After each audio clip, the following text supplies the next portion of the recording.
So it's very clear I have a mental illness, but I'm also a father. My oldest daughter is 19. I have had my diagnosis of complex PTSD for 16 years. So she was very, very young when I came home from work injured. As a dad, I need to face the fact that two of my children have fairly significant mental health issues. Now, I'm not saying that my mental illness was the cause, my behavior, but it certainly contributed.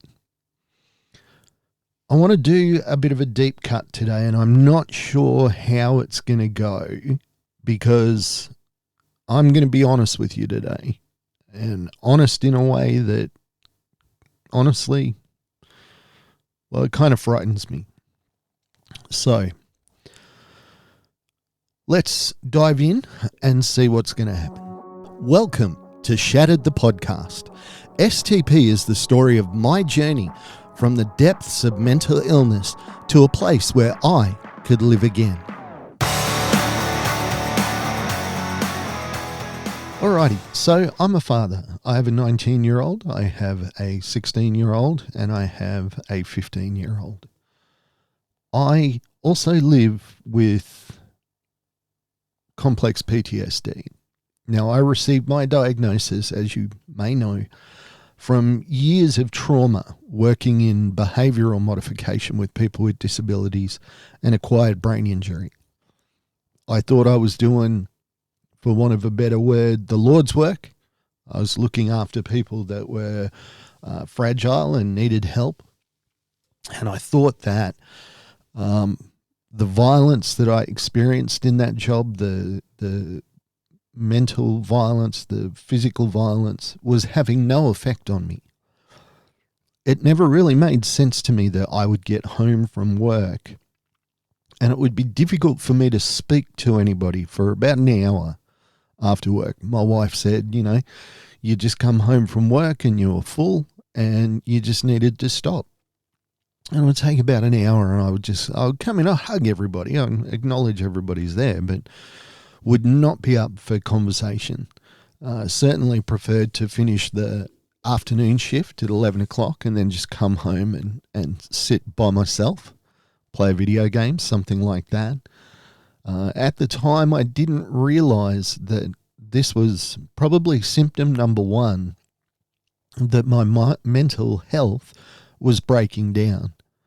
But I never even thought about my mental health. It never occurred to me that mental health was something that you could lose, that could be affected. I had no concept. So I stay in this job well beyond my use by date. I end up in a couple of really tragic situations, and then one day I come home and I'm completely changed. My personality, everything about me was different. I've got a 3-year-old daughter and my next child is on the way. And I mean, let's be honest. I'm going to use my wife's words, and these are not easy words for me to say and or admit to. She said that I came home from work one day, a different person. Went to work, one person, came back another. Another quote that she said is that I became all of the worst parts of myself. So everything that you know about your closest friend that you don't like, and if you have a really close friend, you probably know that there are things about them that you don't like. But the good outweighs the bad. And in my case, the good stopped. I essentially became the worst parts of myself. We struggled along financially and in every other way for a number of years. Well, actually, no, it was a year.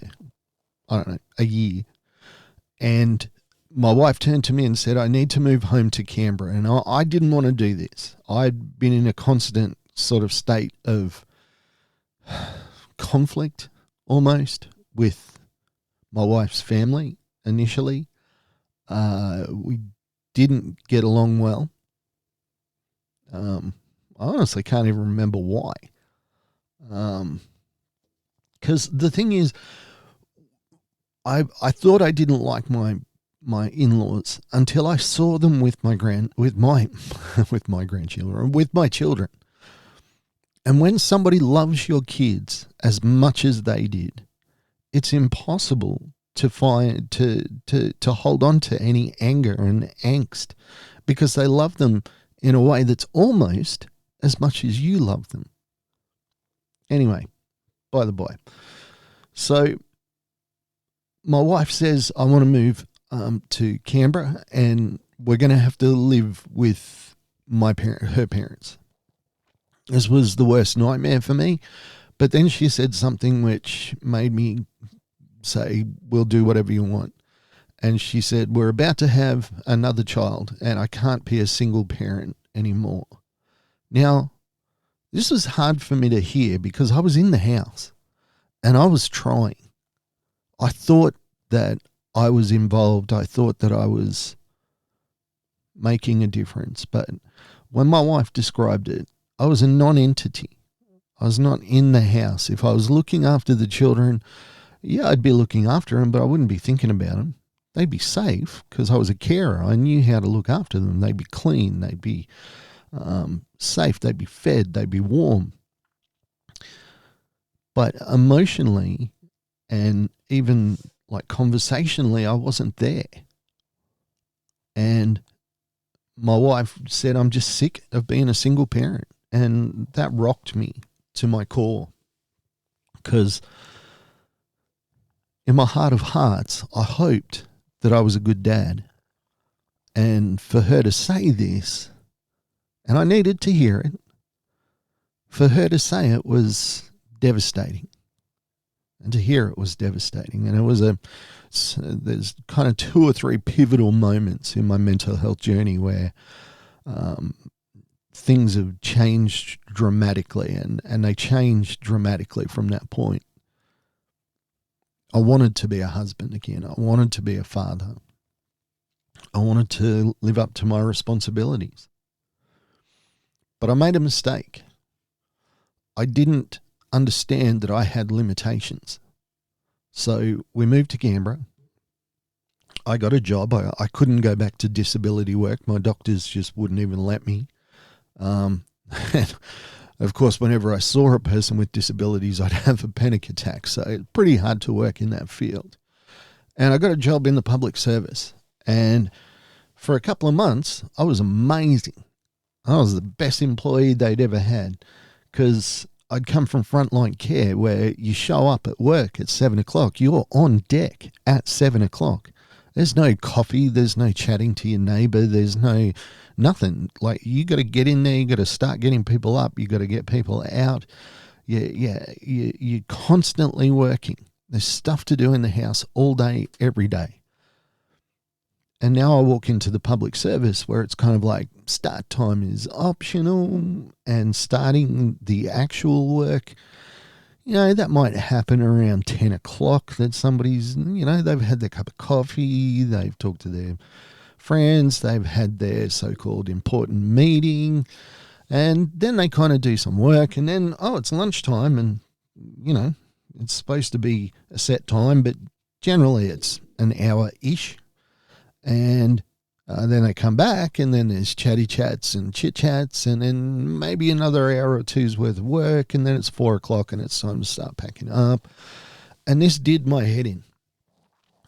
And it made me a very, very good worker, because I would sit down and I would get the work done. I was doing something called ministerial correspondence, where the parliamentarians get public servants to write their letters for them. It's disgusting. It's disgraceful that they do that. But that was my job, and I got the record that had ever been done. I'd done 130 in a month, and the most that had been done before that was something like 50.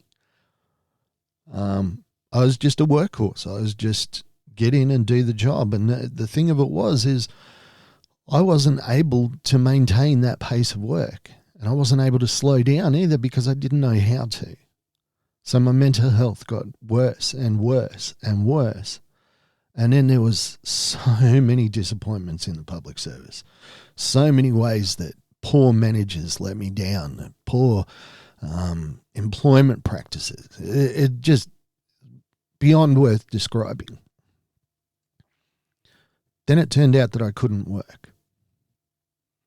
That's a hard place to be in as a man, knowing that you are unable to contribute to your family's finances.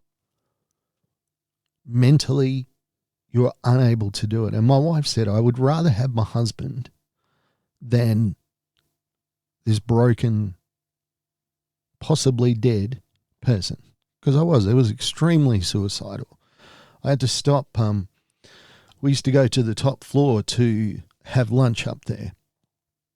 And as I kind of got more and more isolated in my mental health, I actually had to stop myself going to have dinner on the top, going to have lunch on the top floor, because all I could think about doing was throwing myself over the side.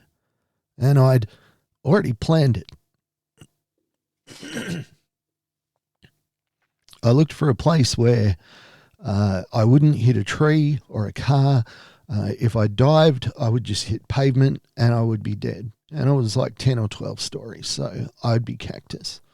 And every day it was like, I'd sit closer to the edge, and then I'd lean over the edge, and I'd look and I'd go, okay, well, there's the car parks there this time of day, so I'd need to be here at this time. I'd need to avoid the tree that's just there, and if I made a straight dive, that would be the place that would kill me the best. And I had to stop going to work. You can't live in an environment like that where, you're catching a bus on the way to work and you see a bus that's not yours go past at top speed and you think, I just step off this curb and it would all be over.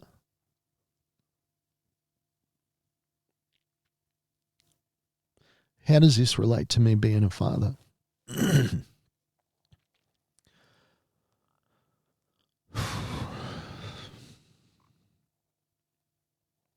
All right, this is now going to be a two-parter because you needed all that background.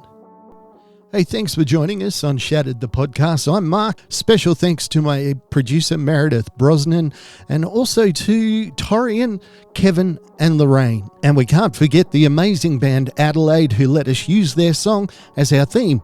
For more information, check us out on all your socials, STP Shattered the Podcast.